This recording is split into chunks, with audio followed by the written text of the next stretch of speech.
Woman obsessed with my husband tried to break up my marriage, got hit by karma. 16 years ago my husband and I were married with a 1-year-old little girl. We were high school sweethearts that went to different schools, met junior year and made it work. Where we went to different school I met John through my husband, but never met Sarah or Cindy. Still haven't met them in real life. One night my daughter and I spent the night at my sister's house with her 2 kids because her husband was out of town for work and she was heavily pregnant and needed help the night he would be gone. That night my husband's best friend John, been friends since 2nd grade, came over to our house to hang out with him. Next day my husband told me John's ex-girlfriend, Sarah, and her best friend, Cindy, came over to see John. John was already with a new GF, Sandy. And that while John slept with Sarah in our spare bedroom, Cindy had tried to sleep with my tipsy husband.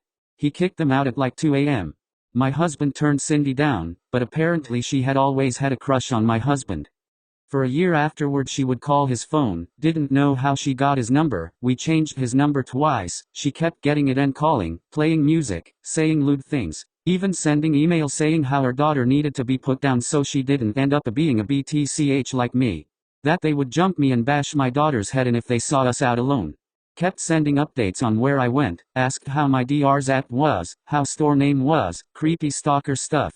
For the longest time I refused to leave the house without my husband because I was seriously concerned they would hurt my daughter. For a year I felt trapped in my home. I vividly remember being 3 weeks postpartum after an emergency C-section with our 2nd child and just holding my baby and sliding down the wall to sit and cry. Because she had called again. It was 2 or 3 times a week she would call.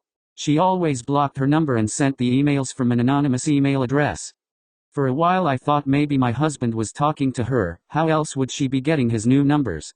I lost so much faith in him. I know he was mad about the situation and would scream into the phone to leave us alone. I saved every call log, email and recorded what I could.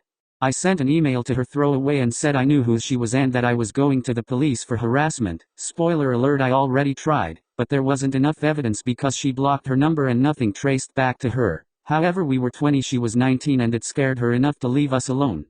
3 months of peace later and his best friend John came over with Sandy for dinner. Sandy and I were friends and would talk about everything with the crazies as we called them.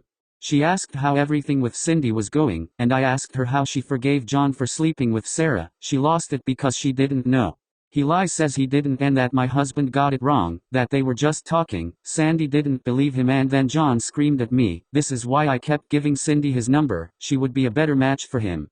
My husband threw John out and they yelled at each other outside for a while. Turns out John was upset my husband wasn't going out and partying with him. John thought it was me, not allowing my husband to go. But that wasn't true, my husband didn't want to go. He preferred to be home with me and our daughter. The few times he went out with John I practically had to kick him out of the house to get him to go. John couldn't understand it was my husband who didn't want to go clubbing.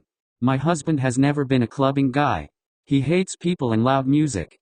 He kicked John out of our lives that night and husband hasn't spoken to him since. We changed his number one last time and never had any other issues. For her part Cindy got some serious karma. I couldn't help but laugh when I learned she married a guy a year later, had a kid and got cheated on, and then he left her for another woman while she was pregnant. I usually don't enjoy others' misfortunes, however after the hell she put us though, especially during my pregnancy with our 2nd child, I laughed when I heard. For John, he married Sandy, has 2 kids now and tried to get back in contact with us 13 years ago after he had his first kid. He wanted to apologize because apparently after having his own kid, he realized how screwed up he was, doing what he did. He called my husband's parents because they still had a landline at the time. My in-laws had already been told years earlier what happened and that under no circumstances were they to give out our numbers to him. So we went to my in-laws and my husband called him back and told him to never contact our family again. Side note, when husband called John back we found out Cindy wasn't following us like we though. John would tell her where we were going. So screw you John, you and that psycho Cindy. Thanks for watching. Reddit post down below.